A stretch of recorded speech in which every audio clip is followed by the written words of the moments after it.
Hey everyone, it's Felix, and today we're going to be looking at some unique flags that can be found in the United States. These are flags that I personally have noticed that have been popping up for one reason or another, whether the flag is associated with a certain movement, a certain deeper meaning, or just a patriotic symbol.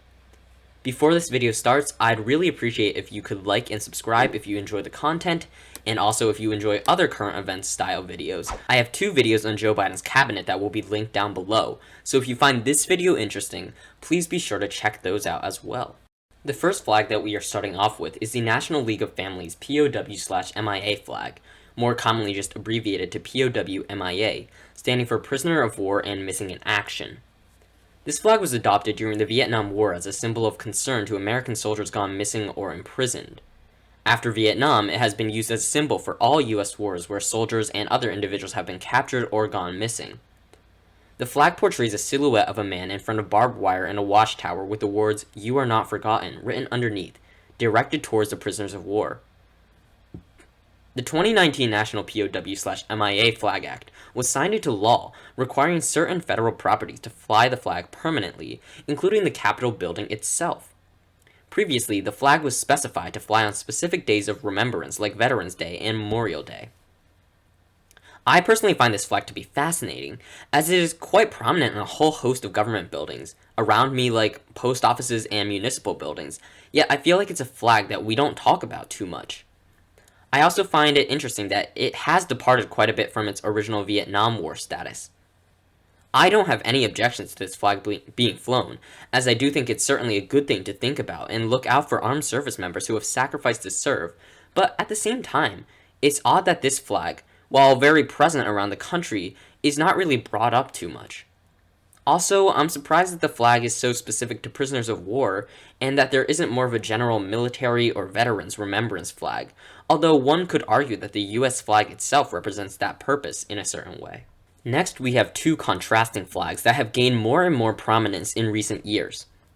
That's right, the blue striped flag and the Black Lives Matter flag. I do believe, personally, that these flags can coexist, and each can represent their individual purpose, although the events of the last year certainly have painted them more as opposite and contrasting forces. First, let's talk about the blue line flag. Essentially, it's just a regular US flag, but turned into police colors, the blue line representing the typical police uniform color, which can also be seen as a division between the public and anarchy. The flag really gained prominence in 2014 and onwards with the creation of the Blue Lives Matter movement. In itself, I don't think the flag is necessarily a bad thing, but just like the Black Lives Matter flag, the context that it is used in certainly affects how we as individuals should view it. Furthermore, certain critics bring up a good point that the flag can be seen as adopting an us versus them mentality that treats the police force as separate from the civilian public, while in reality, the two should be attempting to find ways to work together. Now, the contrasting flag, the Black Lives Matter flag. Unlike the blue striped flag, almost everyone can understand the meaning of the Black Lives Matter flag with just one look. After all, it does spell out the message quite clearly. The Black Lives Matter movement, often shortened to BLM, started after the shooting of 17-year-old black man Trayvon Martin, and really rose to national prominence after the publicized shooting of Michael Brown in Ferguson in 2014. After the recent killings of George Floyd, Ahmaud Arbery, and Breonna Taylor, among others, the movement has once again come into the spotlight, as protests and social justice movements widely took place over the country's most recent summer. Simply put, the flag represents the push for a more equal society between blacks and whites. Like with the blue stripe flag, Black Lives Matter has been criticized in the past for being too polarizing of an organization, one that pits different groups against one another. Some might interpret it this way, although others will argue that it's just a statement that nobody can say is false. Also, like Blue Lives Matter, Black Lives Matter is not really an organized central movement. There is the official Black Lives Matter, although there are a whole host of other organizations that sport the same name and push for the same message. In the end, our goal should be to push for a world where both of these concepts can coexist. Although the police force is flawed in multiple aspects, it's not something we could do away with, and the police are still beneficial to society in multiple ways. At the same time, racial injustice is a clear issue in the country, and anybody denying that is ignoring the social and economic factors, the food deserts, the education inequality, and the poverty cycle. Moving on, there are some historical US flags that have been popping up in a modern context as well. Starting out with the first flag of the US, featuring the original 13 states, or colonies, as a flag, represented in a circular shape. This flag is also known as the Betsy Ross Flag, named after the famous Philadelphia upholsterer, although there is no sure confirmation that Ross made the flag, if she was even involved in it, or if somebody else altogether designed the flag. This flag is really representative of the origins and beginnings of the US when there were just 13 colonies, and has certainly been used as a patriotic and historical symbol. The Ross flag is one of the flags that flies during the inauguration of a new president, along with the current 50-star flag and the first 13-star flag after the end of the American Revolution. The next Revolutionary Era flag that I'll talk about is the tree flag, or the Appeal to Heaven flag. This flag was first designed by Joseph Reed and used by the squadron of cruisers which George Washington commissioned in 1775. The pine tree is a representation of resistance, New England culture and society, and peace with Native Americans. The phrase appeal to heaven comes from John Locke's famous two treatises of government, and these types of Enlightenment ideas proliferated early US government among the founding fathers. While this might seem like a religious statement, it's more of a political meaning, arguing that people should rise up and defend their rights, especially if those rights have been infringed. Recently, this flag has been adopted by many conservative activists, especially Christians, representing for them liberty and religious beliefs, although, in my opinion, that wasn't necessarily the original meaning or intent behind the flag. The final Revolutionary Era flag that I've seen around is the Gadsden flag, better known as the Don't Tread on Me or Snake flag. Designed by the politician Gadsden, recently this flag has become prominent as a symbol for libertarians, as an argument for individual rights and limited government, and by other right-leaning organizations pushing for a similar agenda as the libertarians. It's really interesting how these flags were initially used as symbols of revolution and for what at the time were progressive ideas, but have now turned into a symbol for conservatism, so that evolution is just fascinating to me. Moving along, the next flag that I'll talk about is the Pan-African Flag. The Pan-African Flag was designed and used by prominent African American activist Marcus Garvey, who had very unique political and social beliefs. This flag consists of three basic colors of red, black, and green, the same colors seen in many modern African flags. Many of these African flags are directly inspired by Garvey's initial Pan-African flag, the colors of red symbolizing the blood and struggle for freedom, green for vegetation, nature, and the earth, and black for the skin and power of the people. This flag has really come back up during the Black Lives Matter protests, during MLK Day, and other civil rights movement, along with events celebrating African American ethnic heritage, or other people protesting against the unfair treatment of African Americans in the United States and Africans around the world. I find Garvey to be an endlessly fascinating figure in the push for civil rights, as somebody who championed the Back to Africa movement and wanted to help establish a one-party system, liberating Africa from European colonial rule. His contrasting beliefs to other civil rights activists like Du Bois and later Rosa Parks and MLK Jr. are just very interesting to think about, and to realize how diverse that the civil rights movement truly was. So I personally am very interested in this flag and the meaning, history, and power that holds. So if anyone has anything more to say about it, I would love to hear your thoughts in the comments. Next up is what is sure to be the most controversial flag on this list, the Confederacy War Flag. Now, most of you probably know about this flag a good deal. After all, the debate still rages on to this day about the merits of flying this flag, over what it truly represents and the meaning behind it. So what does this flag truly stand for? Well, first I think it's important to establish that this was the original military flag of the Confederacy that was quite popular, so it was eventually adopted as the official flag.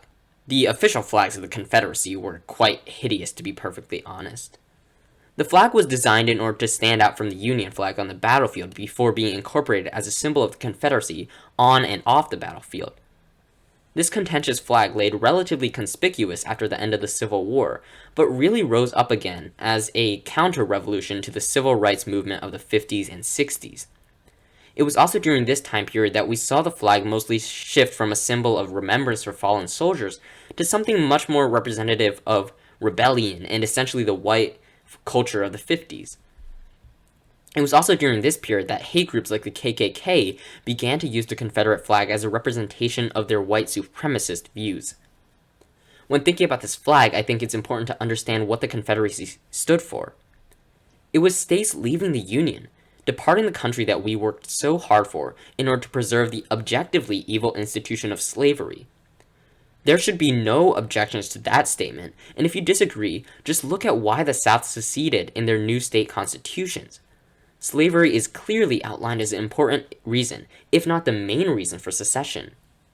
And as Lincoln said, the country is not always going to keep everybody happy, but patience, understanding, empathy, and a pursuit for the common good is the purpose of staying together. I just don't understand how this version of the Confederate flag represents Southern society. As somebody who loves history, I can understand how it was symbolic to Confederate soldiers, even if we can say that they were fighting for what in modern society we see as a wrong cause. But I just don't see its justification for use or symbolism in modern society, especially because of what the Confederacy stood for, the continuation of slavery. And yes, I do understand how certain Southerners may have felt about their lifestyle leading up to the war, and I also understand that not all Confederates stood for what their constitution stated. But at the same time, context matters, and the actions of groups like the KKK, Jim Crow era laws, and all of this put together means that, in my opinion, this flag belongs in museums, not as something that we should celebrate, but as something that we should understand and reflect upon. I feel like there are so many other ways to celebrate Southern culture without having to use a symbol that has stood for hate in the past. Embrace your food, appreciate your diversity, even use your state flags. And if you're the idiot, use the flag of a whole different country. There is a difference between Georgia the state and Georgia the country, and I can tell you one has been around for much longer. But back on track, look at the beautiful new Mississippi flag. I couldn't think of a more beautiful symbol than the magnolia flower. I know I just said a lot and went on a bit of a rant, and some of it might not have made too much sense, but I do think the debates about this flag are important, and all sides are important to hear. So if you agree or disagree, please let me know in the comments and include reasoning for why you feel that way. I particularly love to hear your comments if you are from a southern state, as I think your perspectives are valuable as well, since I'm naturally biased being from the north. But remember, and I know this sounds a little stupid, please be civil and respectful in the comments. I know politics and current events can be a hot button topic, but everyone should understand that we all have different backgrounds and we all have valuable comments to make. For the final flag in this video, we are going to talk about something a little less controversial and a little bit more positive. The rainbow flag, the LGBT pride flag, whatever you want to call it. This flag typically consists of 6 main colors: red, orange, yellow, green, blue, and violet. Most recently, it's been adopted and commonly used by the LGBTQ+ movement as a way to show support and pride within the community and its allies. But it can also be used in more general contexts as well, simply as a symbol of peace or as a symbol of accepting diversity and understanding that, yes, the world is made up of unique individuals who all should have opportunities and all should have voices heard, regardless of their race, ethnicity, sexual orientation, their background, whatever. And that's why I really love this flag. It's simple, but it's loving. It's been taken up by the movement to raise awareness of LGBTQ+ discrimination and raise LGBTQ pride, but more than that, it just represents social equality, peacefulness, and the individual spirit. So that is all for this video. A variety of flags, some of them historical, some of them representing a certain movement, but all of them have seen some level of prominence in modern society. Personally, I've seen all of these flags, or a variation of them in the past year, although at times I've not always understood exactly what they've meant, so I hope that this video clears up the intentions and messages of each flag. I know I managed to pack a lot of controversial viewpoints in this shorter video about flags, but if you managed to watch through, I'd really appreciate if you gave this video a like and subscribe if you did enjoy. If you have a personal connection or some more knowledge about any one of these flags, please let me know. Or if you have more general thoughts about these flags, post that in the comments as well. Until next time, have a great day.